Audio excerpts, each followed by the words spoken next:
Assalamualaikum warahmatullahi wabarakatuh. Perkenalkan, saya Tanya Latifah Zahra dengan NIM 21940230. Pada kesempatan ini, saya ingin memperkenalkan salah satu tempat wisata sejarah yang ada di Kalimantan Barat, terutama di Kabupaten Ketapang, yaitu Keraton Kerajaan Matan Ketapang. Untuk memenuhi tugas ujian akhir semester mata kuliah sukses ini.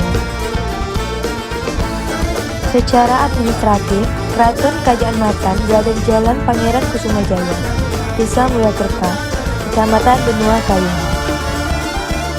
Lokasi Keraton Kerajaan Matan apabila ditempuh dengan perjalanan darat berjarak kurang lebih 12 km atau 15 menit dari pusat kota. Keraton Matan diperkirakan dibangun pada tahun 1924 Masehi.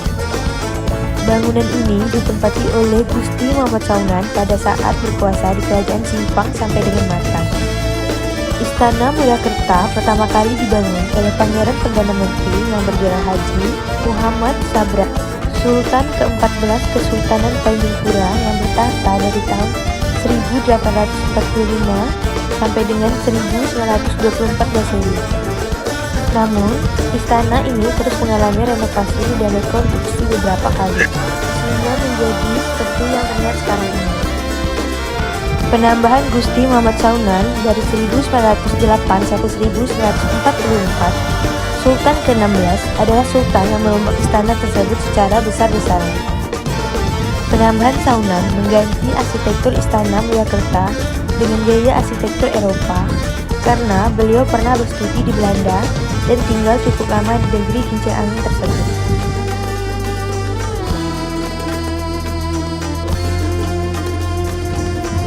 Bangunan berarsitektur panggung terdiri dari bagian kaki, badan, atap. Mempunyai luas bangunan 714 meter persegi. Terbuat dari kayu ulin, bagian kaki berupa tiang kayu ulin yang difungsikan sebagai tiang penyangga bangunan.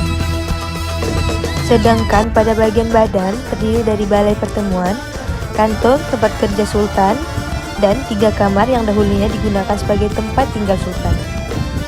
Selain itu, pada sisi sebelah barat daya terdapat menara yang dulunya difungsikan sebagai tempat penjaga. Bagian atap berbentuk pelana. Pada bumbung atap bagian depan istana terdapat mahkota kerajaan berukir detail dan estetik. Halaman depan istana terdapat sebuah menara yang dahulunya diperkirakan berfungsi sebagai pos penjaga. Di depan istana juga terdapat 2 buah meriam, salah satu senjata peninggalan kesultanan. Kondisi saat ini Keraton Matan dipergunakan sebagai museum yang menampilkan berbagai memorable koleksi istana, seperti singgasana Sultan dan permaisuri, foto Sultan dan keluarganya, kain tenun khas kerajaan, tempat tidur penambahan Gusti Muhammad Saunan, aneka batik kuno, serta benda-benda dan peralatan-peralatan peninggalan Kesultanan Tanjung Pura lainnya, tersimpan dengan baik di dalam istana.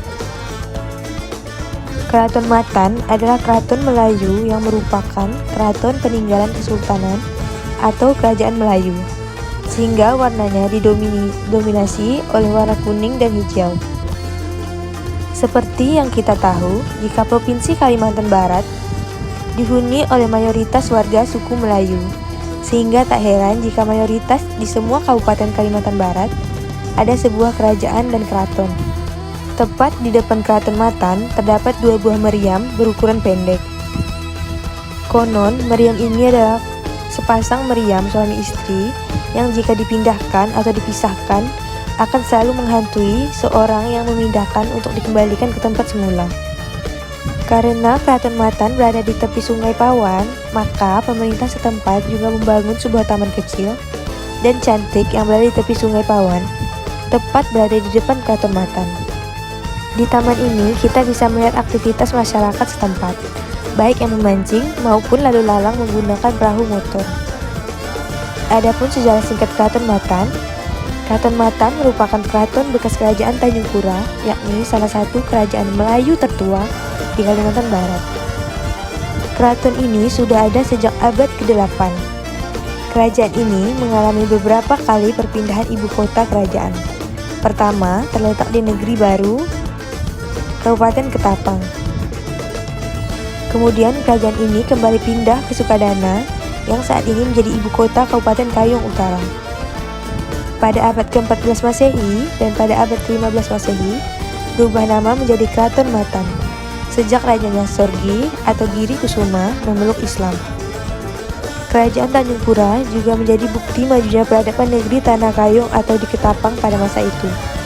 Kerajaan Tanjung Pura sendirinya pada mulanya adalah kerajaan yang didirikan oleh Brawijaya yang berasal dari kerajaan Majapahit di Jawa. Kerajaan Tanjung Pura mengalami masa keemasan sekitar abad ke-14. Bagi kalian yang ingin masuk atau berkunjung ke Kraton Matan di Ketapang, tidak ada biaya atau masih digratiskan. Harga tiket Kraton Matan di Ketapang ini masih bersifat sukarela, terutama bagi kalian yang ingin memberikan kepada guide wisata yang akan menemani kalian berkeliling keraton. Namun, yang hanya ingin sekadar melihat-lihat seperti saya, tidak ada biaya sama sekali. Nah, begitulah kurang lebih yang bisa saya jelaskan tentang Kraton Kerajaan Matan Ketapang. Kraton Kerajaan Matan Ketapang bisa menjadi salah satu objek wisata yang wajib kalian kunjungi apabila kalian berkunjung ke Ketapang. Kita sebagai generasi muda harus terus melestarikan adat dan budaya kita.